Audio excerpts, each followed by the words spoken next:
first guest can be seen every weeknight on NBC's Nightly News with Tom Brokaw. He's also author of the best-selling book, The Greatest Generation. Please welcome Tom Brokaw.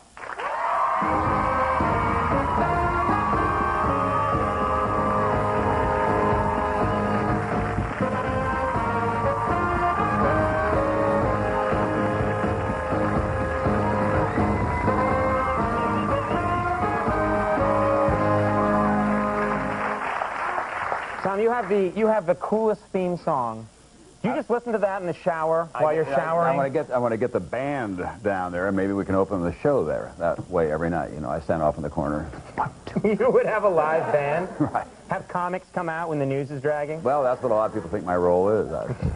Well, I want to ask you about the news yesterday. Of course, this Kosovo crisis is continuing, and on the news you showed footage of President Clinton talking to world leaders about the crisis from the golf course. And I was curious, do you think Clinton tells them that he's calling from the golf course? I think he may say, I'm calling from the bunker, but not describe what bunker he's calling from. Right. Turns out it's a sand trap on the 9th green. Right. I guess the intention is to show that it's business as usual. I'm in command here. I'm coolly in charge. I think a lot of people found it not the best decision of the day to go out to the golf course with a cigar and wander around and call from the cell phone, call the He's still smoking the cigar? Is that something he's continuing? You'd think he would, I mean, you'd think he would just say, like, all right, I'm not going to do the cigar anymore. The outward... I'm going to bring up a real point.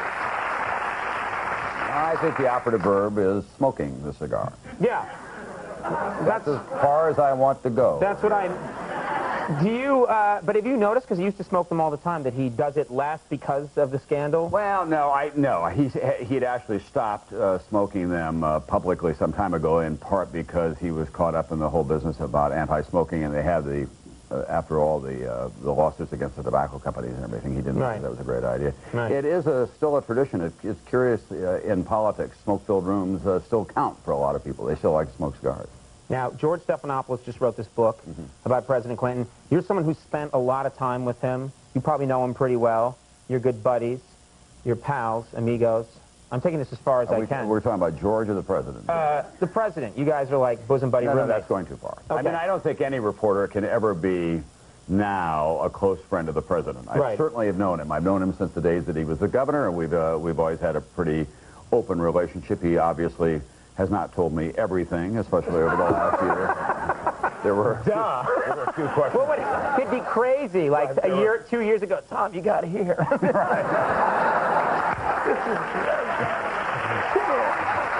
He's like, now don't tell anyone. Now, but Stephanopoulos in his book says the president has quite a temper. He does. Have you seen any sign of that? Have you ever seen him lose it? I've seen him a little snappy around, but I've always discounted that. I think that people who, A, have the ambition to go after great power and to exercise great power are permitted from time to time to have a temper, to turn around and snap back at somebody. That's my excuse. I've seen you work over Andy over here, slapping around. You know, before the people come in here, you're in here blowing up. You know. Yeah. Are you like that? Or are you? I mean, you're under a lot of tension. You're on TV every night. I think there was a time in my life actually when I did have a much shorter fuse than I do now. I've kind of learned to control it, and what I also learned is, the hell, it didn't make any difference. I'd blow up, and mostly it would exhaust me and not anyone else. So. Do you ever find, though, like, say you're in a restaurant or something and someone knows it's you, that you have to be extra nice because you're Tom Brokaw?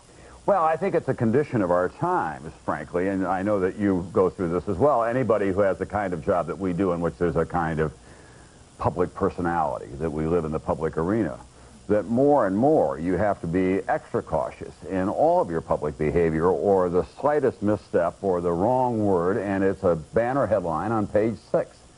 And who wants to go through that? So I go to the extra effort of always over-tipping in restaurants, try to over-tip in taxi cabs. Okay, say the cab costs $4.50, what would you tip? Well, normally, I mean, I would be, normally I'd tip a quarter, but I go to 35 cents. No, I go the other way. And you throw it at them and say, that's the news, good night. Right. There's a great line. Slam. There's a great line about a late and very gifted American by the name of Moss Hart, who was a well-known playwright. And he said, and these were in the pre-inflationary days, he said the difference between a gent and a bum is about $1,000 a year.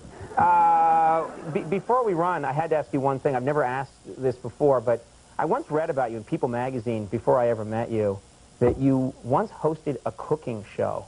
And I was thinking, that can't be true. Tom Brokaw never hosted a cooking show that I can remember. Well, in my desperate early moments in my television career, and when I was 20 years old, I was working full-time and going to college full-time, and not thinking I would end up in this business. I was not making what you would call a princely sum every week.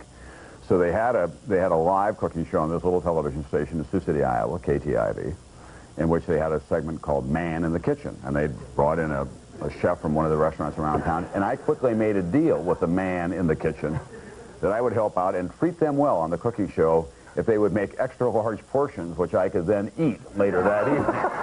So that's how I got involved. Did you wear like an apron and a hat? No, I didn't do all that, but I was the guy off to the side shoveling in as fast as I could, no matter what it was that they happened to eat. But can you cook at all? Yeah, I can cook a little bit.